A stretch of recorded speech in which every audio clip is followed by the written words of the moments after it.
copains! Bonjour tout le monde. J'espère que vous avez passé un bon week-end. Aujourd'hui, nous sommes le lundi 27 avril et nous allons commencer la journée par une séance de Mathématiques. Mais avant toute chose, on va procéder à l'appel. Souviens-toi, si tu es un garçon, tu dois dire présent. Et si tu es une fille, tu dois dire présente. Alors, mon cahier d'appel.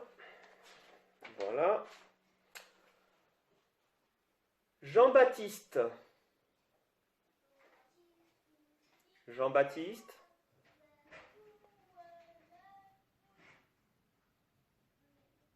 Absent. Catherine.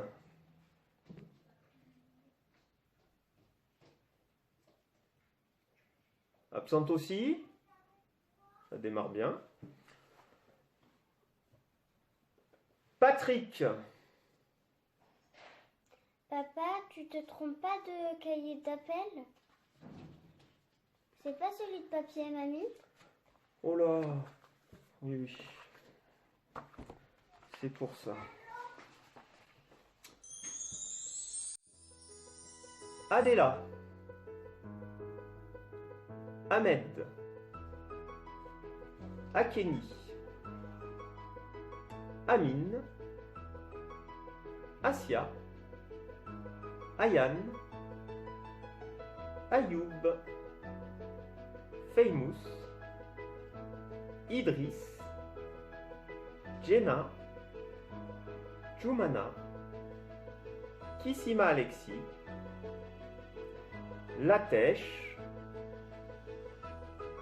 Mamedi. Maïlina. Mona Lisa. Nour. Pranavi. Priya. Saïcha. Saphir.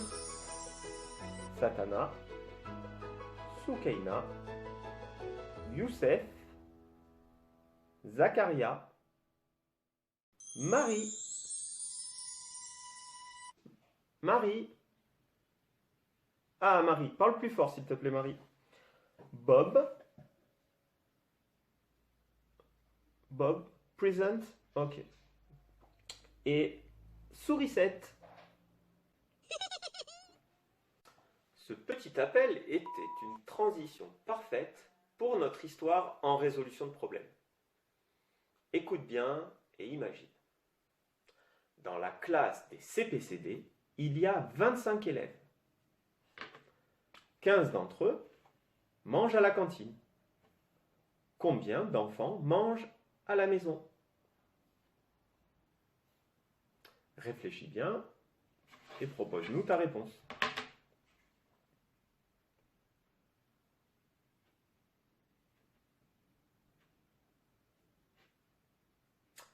Si tu as besoin d'aide, nous sommes là pour ça.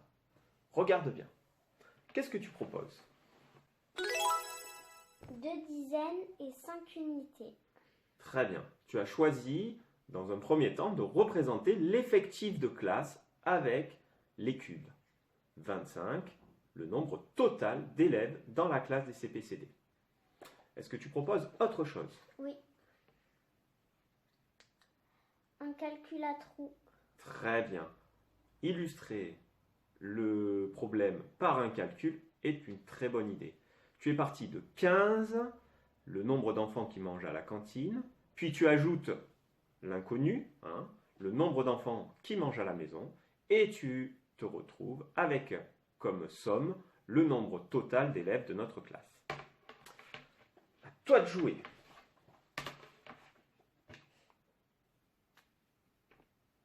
Tu vas y arriver. Allez, allez, allez, allez, allez.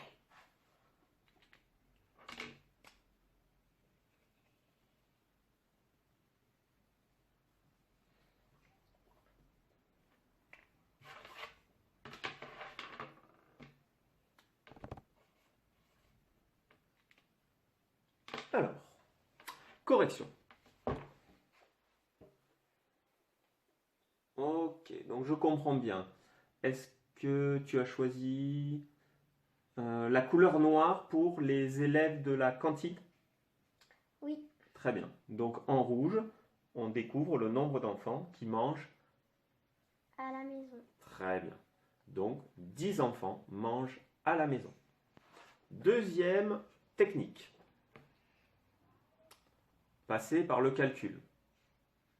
L'addition à trous ou la soustraction. Hein. Il était possible de faire 25 moins 15 pour obtenir la réponse. Ici, 15 enfants mangent à la cantine, plus 10 enfants mangent à la maison. On retrouve notre effectif de 25 élèves, le nombre total.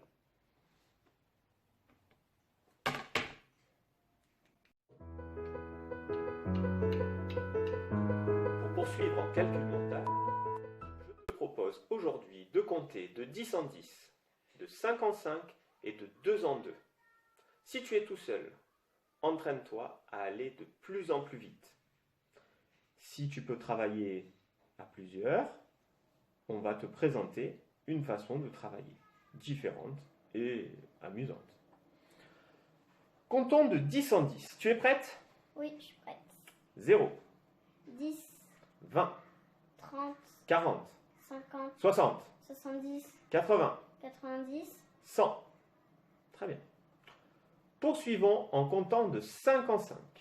0, 5, 10, 15, 20, 25, 30, 35, 40, 45, 50. 55. Très bien. Tu as compris? Oui. Entraîne-toi bien. Je parlais pas à toi, je parlais à mes élèves en fait. C'est pas grave. Comptons maintenant de 2 en 2. 0, 2, 4, 6, 8, 10, 12, 14, 16, 18, 20, 22, 24, 26, 28, 30, 32, 34, 36, 38, 40, 42, 44, 46, 48. 50. Très bien. Celui qui se trompe, il a un gage. Avant de poursuivre dans ton fichier de mathématiques, je vais devant toi m'essayer à la magie. Je n'ai plus besoin de mon assistante, je vais donc la faire disparaître. Aide-moi avec la formule que tu connais déjà. Abracadabra, abracadabra.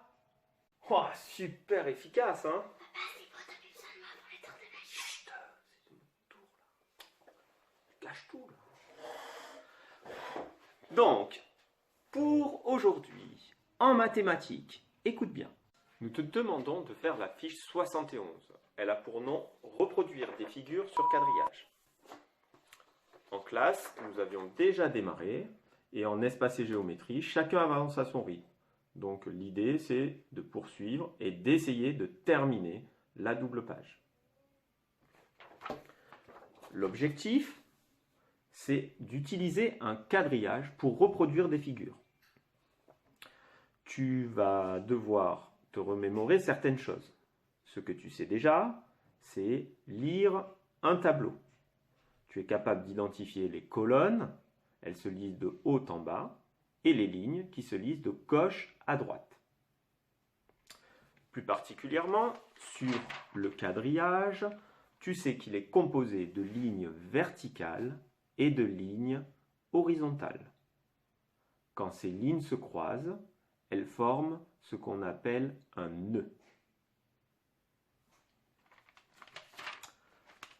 Autre chose, je vais te demander d'accorder énormément de soin à ton travail. Tu sais qu'en espace et géométrie, la précision, le soin, c'est primordial. Donc, commence par tailler ton crayon. Utilise la règle au moins pour l'exercice numéro 4. Et sinon, avant de démarrer, peut-être qu'il est préférable d'écraser la reliure de ton fichier de mathématiques pour éviter les reliefs. Je te laisse travailler, je te souhaite bon courage et je te dis à très vite.